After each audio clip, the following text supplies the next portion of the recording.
কোরআন আমাদেরকে জানান দেয় যে আল্লাহ রাসূল সাল্লাল্লাহু আলাইহি ওয়াসাল্লাম জীবনে কোনোদিন মন গড়া কোনো কথা বলে নাই। বলছে? আমরা বলি না? এই যে যারা গুজব ছড়ায়, আন্দাজে বলছে না? কথা বলে। আল্লাহর হাবিব সাল্লাল্লাহু আলাইহি ওয়াসাল্লাম জীবনে মন গড়া কোনো কথা বলেছে? মন মস্তিষ্ক প্রসূত কিছু বলেছে? মন যা চায় তা তিনি বলেন? বলেন না। মন গড়া বলেন না, because he was guided by ওয়াহি, he was guided by the revelation.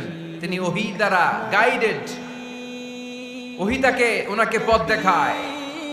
মন গড়া তিনি কিছু বলেন না, কোন নবী মন গড়া কিছু বলেন না। এজন্য নবীদের কথার মধ্যে কোনো অমিল নাই।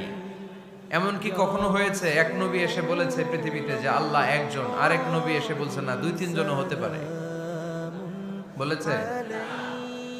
কোন নবী এসে বলেছে যে আখিরাত আছে, the day of judgment, the day of accountability, দুনিয়াতে যা